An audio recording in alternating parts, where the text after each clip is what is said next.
Hello, this is Reverend Don Lewis coming to you from the beautiful metaverse, and more specifically from beautiful Danville, Illinois, homeland of the Corellian tradition, and this is Midday with Reverend Don. And as you know, if you follow Midday with Reverend Don, you can type your comment or question into whatever platform you happen to be watching on, and it will show up here in my chat room. And we can communicate directly that way. My subject for today is the Greenwood Dragon, the new lunar year that began over the weekend. Though I imagine we'll talk about a number of things during the course of our half hour. Hello to Mary in the chat room. It's good to see you, Mary. Um, February 10th was the beginning of the Greenwood Dragon year, and this is the new Lunar New Year. And the qualities of, and hello to Tom in the chat room. It's good to see you, Tom. The qualities of the Greenwood Dragon include confidence, nurturing, determination, creativity, good social skills and diplomacy, leadership, adventurous spirit, and also warmth and, again, nurturing. So it's a very positive energy. Hello to Nikki in the chat room, and hello to Mystique in the chat room. It's good to see you. So it's a good positive type of year. And last year, of course, was the water rabbit. Hello to Janet in the chat room. And this year, the wood dragon. Now, how does all of this work? As you probably know, if you've ever looked at those famous placemats that you see in certain Asian restaurants, there are 12 animal signs in the Chinese zodiac, the Asian zodiac. But that, like Western sun sign astrology, is only the tiny little tip of the iceberg of Asian astrology. And hello to Steve in the chat room. And Steve gives us greetings from West Virginia. Good to see you, Steve. Asian astrology is not only the sign of the year. Each month has a sign, each day has a sign, each hour has a sign. There's a system of heavenly stems and earthly branches that together is used to create, among other things, a 60-year cycle. So every 60 years is a reset of this astrological system. And if it happens to be your 60th year, it's also considered to be a bit of a reset for your life. I am a water rabbit, so last year was my 60th year, and it certainly was a reset for my life. I find Asian astrology to be very fascinating. I don't use it nearly as much as I use Western astrology, but I do pay some attention to it.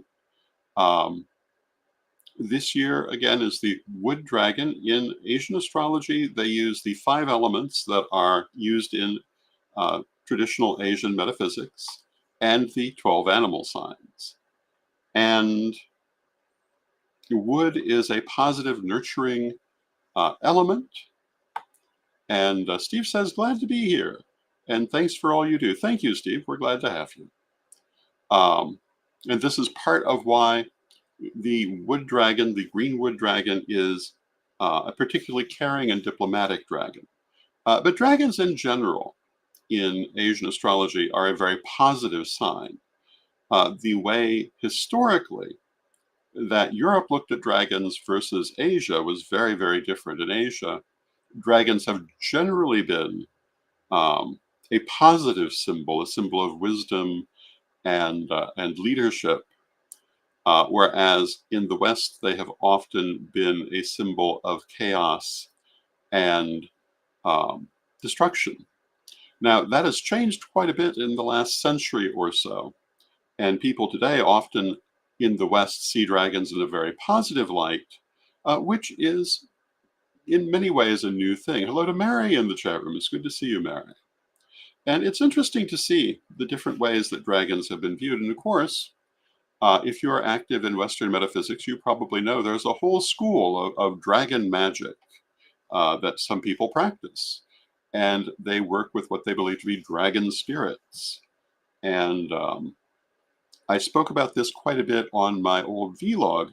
And yes, when you practice that technique, you work with spirits in the form of dragons, and many people have very satisfactory experiences with this.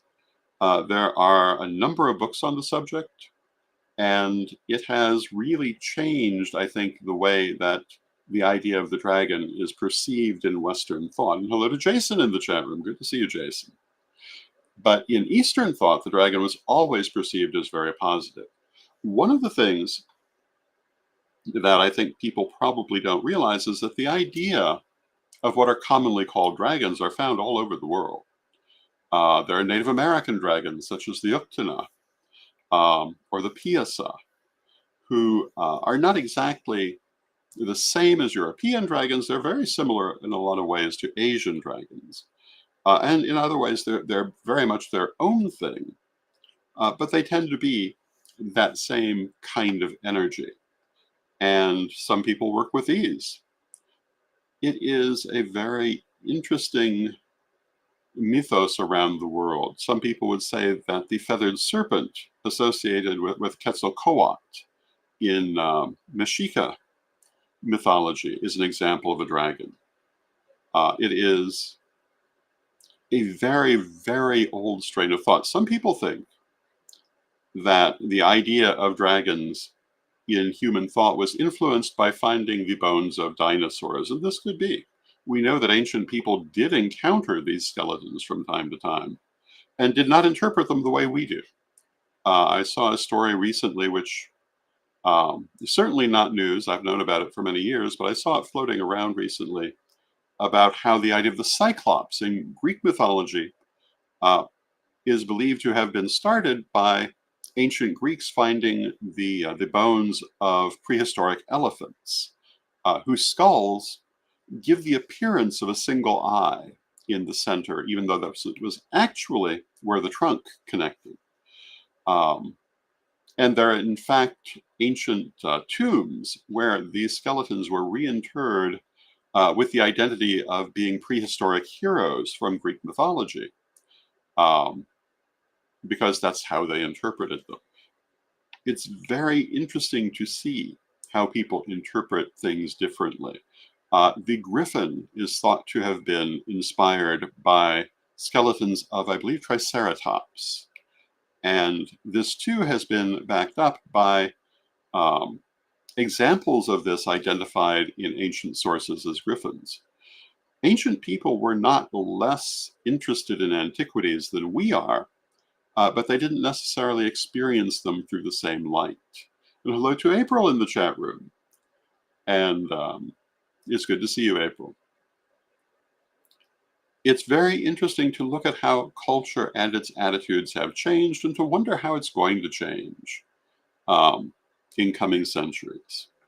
When we look again at that green dragon year, this is a very ancient system. It has been used in China for centuries and other parts of Asia for a very long time. Hello to Shundai or Shunde in the chat room. Hopefully I've pronounced that correctly. It's good to see you, Shunde.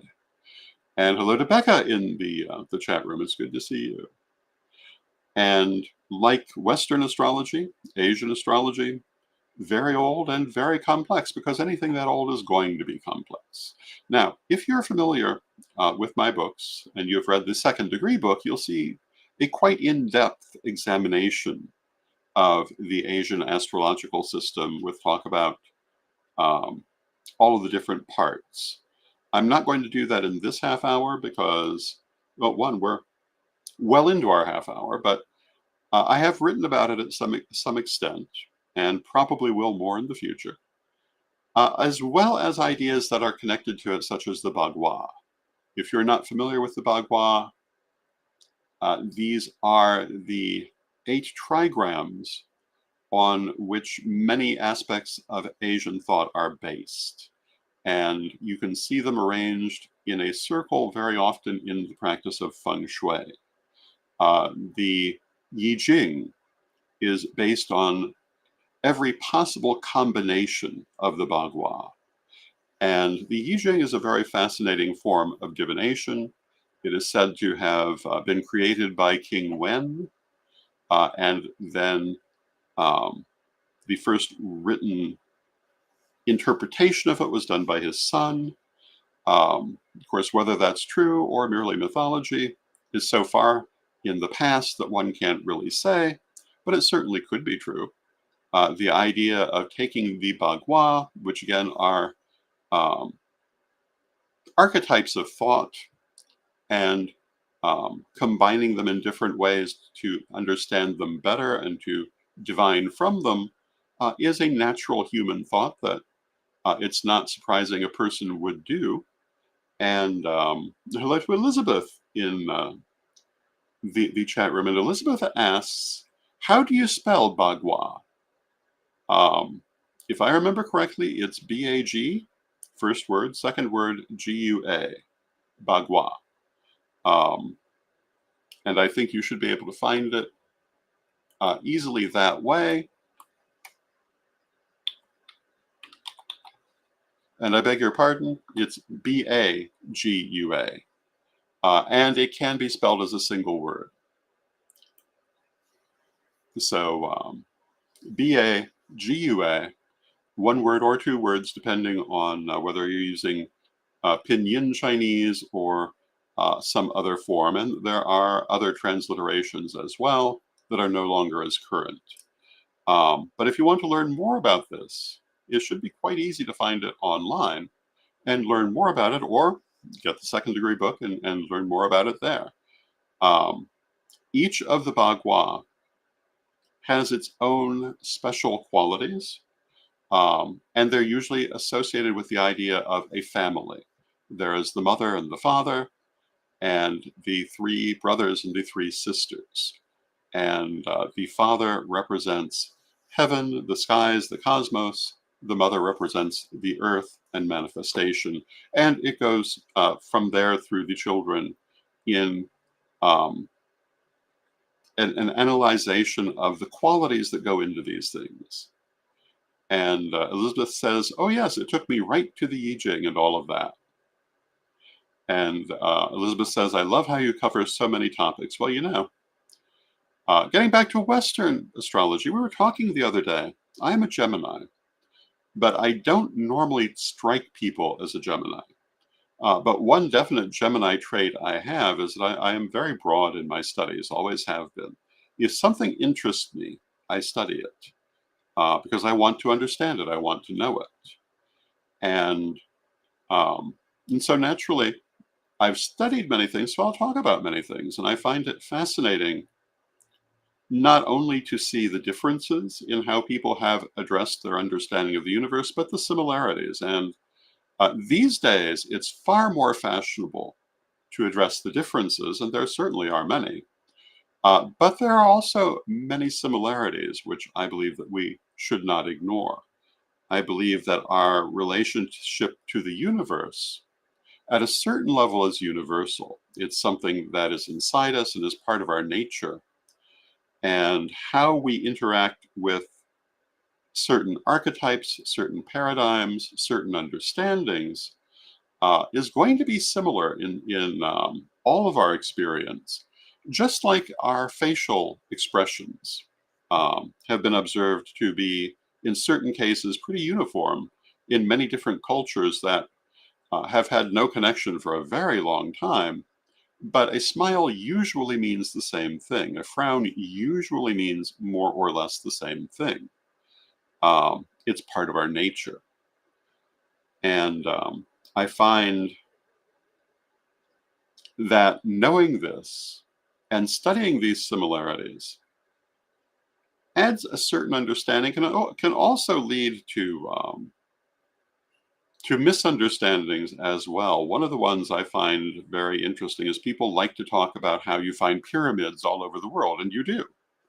Um, and they often think this means there must have been some sort of communication between cultures, which in many cases were separated by thousands of years, and in totally different parts of the world, when in fact, a pile of earth, which is basically what a pyramid is probably the first thing everybody learned how to make.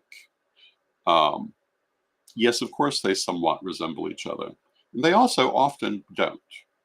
Um, Although, having said that, there is something to be said for the Mary in the chat room says engineering is engineering. Yes, it is, and it's natural that the simplest forms will be discovered first, no matter what culture you're looking at.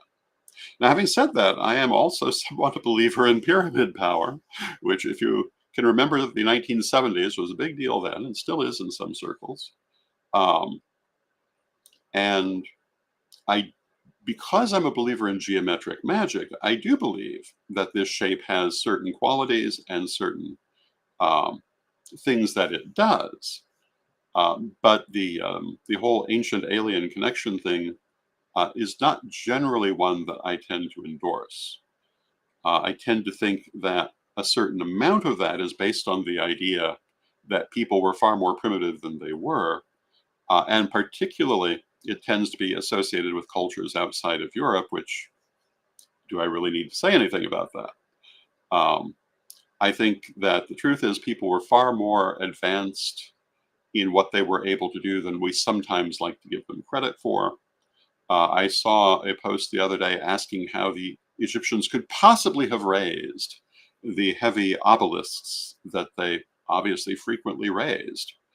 And the truth is, we know exactly how they raised them. They left instructions, they left illustrations. There's no question. But some people just don't really want to accept it. There's no particular question about how the pyramids were built. Again, a certain amount of this was actually written down. Other parts have been clearly demonstrated. It is not really a question. But a lot of people like to continue to think of it as a question. And, there's nothing wrong with wondering about that, nothing wrong with theorizing about that. But we also do need to look at what is clearly spelled out at the same time. So while I am a believer in the idea of what definitely a believer in the idea of unidentified flying objects, which is a very broad subject because of the whole quality of being unidentified. I'm also a believer in the idea that we certainly can't be the only form of life in the universe. And no particular reason to think that I firmly believe we have had communication with other um, creatures in the universe, but I'm not a great believer in the whole um, Eric Van Daniken um, aliens create a human civilization theory. I think that the archaeological record is actually quite clear at this point in how many aspects of civilization developed. Um, and one of the things that I think I would have to say about that is that Hollywood and fantasy novels also sometimes give us a false idea of where some of these cultures were. Now, I've talked about this in terms of past life work. Um, when you do past life work for yourself or for someone else, you will sometimes get anachronisms in what you perceive based on what you know. That doesn't necessarily mean your experience is not genuine. It means that certain things your conscious mind is either inserting or unable to bring through properly. And the most common thing is people who have seen the Ten Commandments and other Hollywood movies about ancient Egypt. If they perceive an Egyptian life, they're seeing marble palaces and gold lame costumes and so forth, which were not there. The Egyptians built in adobe, with the sole exception, for the most part, of tombs, temples, occasionally details of palaces, but I'm not aware of any Egyptian palace that was actually built of stone. One of the reasons is they didn't need to. There is so little rain in Egypt, and was all the way back then, that an adobe structure, for the most part, is an extremely long-lasting structure. Yes, a stone structure is going to last longer. That's why they used it for tombs and temples. Um, but not for the most part for even royal palaces. The Palace of Kata was probably the most elaborate of all ancient Egyptian palaces, at least that we know of, was built of adobe. And parts of it are still standing. Aspects of it are still standing. And it stood up to the elements for hundreds and hundreds of years. Uh, there are parts of it where you can still see the wall paintings. Um, but it was still made out of dried mud. And in that climate, it has lasted.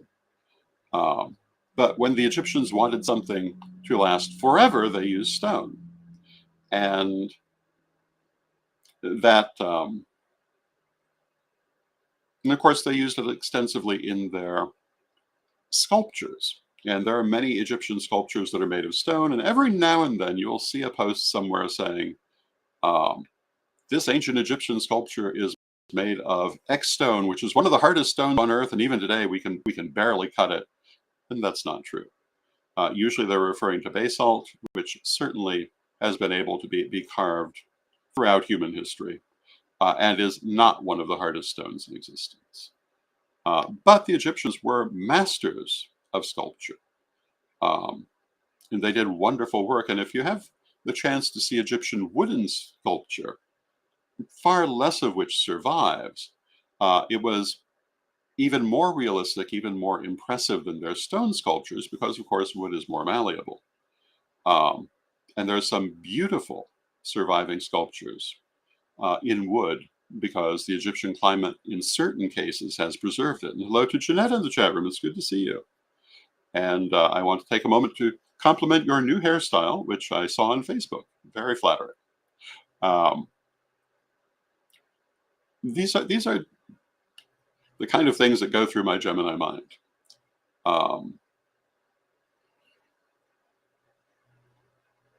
I guess I will continue to follow my mental flow unless anyone has any questions they'd like to put into the chat room.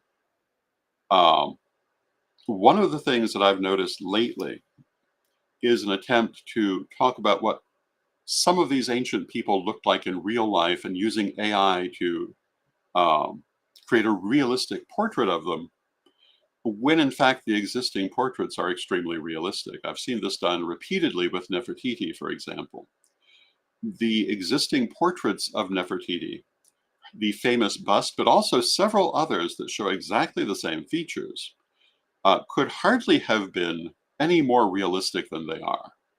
The idea that there is a need to create a realistic portrait of her seems to me to be a little self-indulgent, because the existing portraits, particularly because they confirm the features in portrait after portrait, I think give us a very clear representation of what the woman looked like. The same for Queen T, her mother-in-law.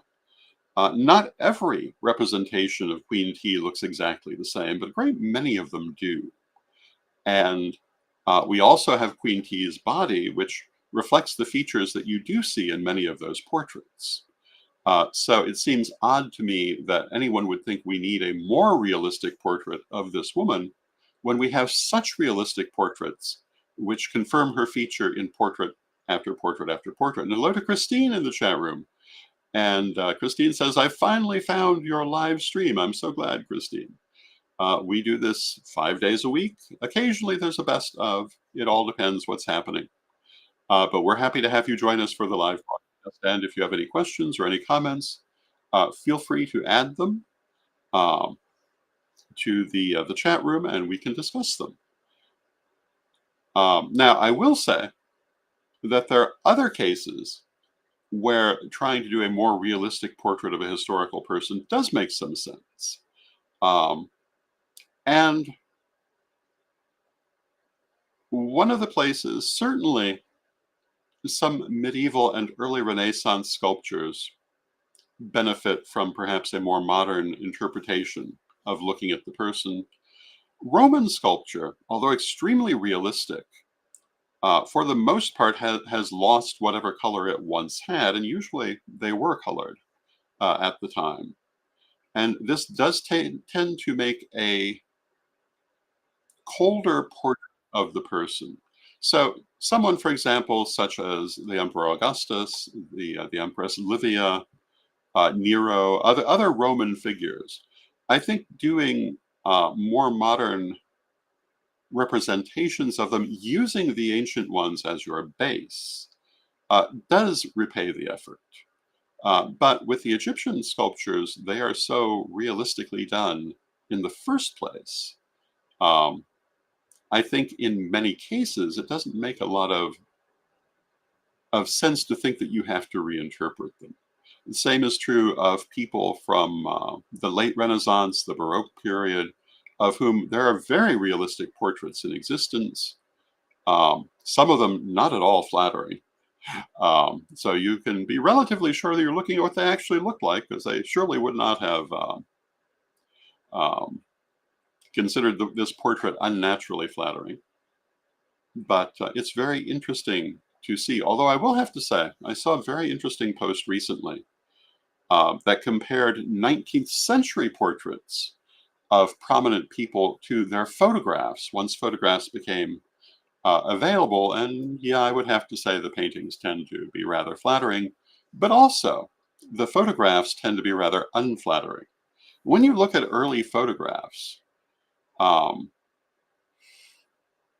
the black and white quality, the way the light um, is influencing what you're seeing, does tend to make a less flattering and colder image of the person than a modern photograph would. And so well, when you look, for example, at Queen Victoria in her early photos, I don't know that we'd say that they're exactly flattering compared to her paintings at the same time. But if you saw her in natural color with perhaps a more relaxed facial expression, because they had to sit for long periods of time for those early photos, and consequently looked even more stony faced than they might have done for a portrait, because they were trying desperately to stay still. Um, you might have seen her looking a little bit more welcoming than some of her photos show. Some of her later photos, when photography was more advanced, do give a little bit more of a human quality. There is one particular photo from one of her Jubilee celebrations where she's caught smiling, and she looks like a very pleasant person in that photo, which is not usually what you take away from a lot of her photos. But if you read her writing, and Victoria was a Gemini who wrote a great deal, she comes across as a rather humorous and interesting individual. Um, so, when you look at these figures and you look at how they've been portrayed, sometimes when you look a little closer, you see a lot more. Victoria is one of those figures who, if you go only by her reputation as most people know it, you have no clue who this person was. But if you read, for example, Queen Victoria in her letters and journals, which is a famous book about her writing and her artwork, because she was quite an accomplished artist, you'll find she was a far more complex and interesting person than you might have thought. And that's true of most historical figures. And I have a theory that one of the reasons that many people don't like studying history is that it's taught badly. I think that if you teach history through the personalities who made it, it's fascinating. I think everyone's fascinated to learn about the actual people, the challenges they faced, the way they rose to them or failed before them. I think most people find that pretty interesting. But instead, history is so often dealt with as just the dates when certain things happened, the great macro theories of why certain things were happening, which are important. But I think people will absorb them more readily once they know who was involved. And very often, although I do believe that most social developments will happen regardless of whether certain individuals are present or not, those individuals can have a huge effect on what's happening. The latter part of the 19th and early 20th century would have been very different had there not been an Otto von Bismarck. Um, the 19th century would have been very different without Victoria. if someone else had become the British monarch instead of Victoria, a number of things could have gone very differently, even though it's a constitutional monarchy in which she was reigning but not ruling. Her presence still had quite an effect at different times. I often wonder what might have happened, for example, if her predecessor, the Princess Charlotte, had become the queen, as she was expected to do, rather than dying early in childbirth. Um, I wonder how that would have changed the 19th century, because she was a very different person, very differently raised than Victoria. And Mystique in the chat room says she was such an interesting queen. Victoria truly is an interesting figure. She was raised in a system that she certainly considered abusive. It certainly was not a happy upbringing, and it caused for a long time an estrangement between herself and her mother once she had her independence, though they did, I believe, later come to reconcile. But that upbringing, I think, gave her a certain amount of restraint and common sense that was helpful to her position many times. I think that if we look also at Elizabeth I, another very famous British queen, the difficulty of her upbringing, I think, is what makes her one of the greatest of all British monarchs. And she, of course, was ruling, not merely reigning, but the ways in which she did it were so unique and individual, and so very clearly influenced by the dangers she had faced in her upbringing. And we want to say hello to Elizabeth in the chat room, who says, I read that while there had been wax cylindrical recordings made of Victoria's voice, which was said to be beautiful and silvery, she ordered them all destroyed. I believe at least one survives, because it seems to me that I have heard it. It's very difficult to make out her voice. But yes, her voice is said to have been quite remarkable. At least one person described it as reminding them of the twittering of a bird. And if you remember the accent that you see certain upper-class British women using in the early 20th century, you can imagine that. There was a very particular accent that you occasionally heard. You do not hear it very often anymore. And in fact, the entire Edwardian accent was somewhat different from modern English accents. And you really don't hear it. Even in the period dramas reproducing that era, no one's trying to do the Edwardian accent, which I think is probably easier for people to understand, but also a bit of a pity. And with that, I see we've come to the end of our half hour. I want to thank you for joining me. This conversation certainly took a broad range, but that's part of my Gemini personality. I hope you enjoy it. I'll be back tomorrow. I hope you'll be back tomorrow. And we will continue talking about what my dear sister, Lady Bitterwind, used to call the witchness of the why. And now let us close with our prayer, as we always do. And Divine Mother Goddess, Divine Father God, beloved ancestors, we thank you for all that you do for us in our lives, and we ask you to help us to enjoy the wonders of this world, to help us to embrace and appreciate the great diversity which is existence, and while also finding comfort from those things that we enjoy, let us also learn about all those things that exist. And let us expand our minds and our understanding of this world as far as we can. Beloved Mother Goddess, beloved Father God, beloved ancestors, we thank you with great love and thanks, knowing you are always with us, but from respect, we thank you for your presence. And may you be blessed now and always. And I thank you for your presence. And I will see you tomorrow, and may you be blessed now and always.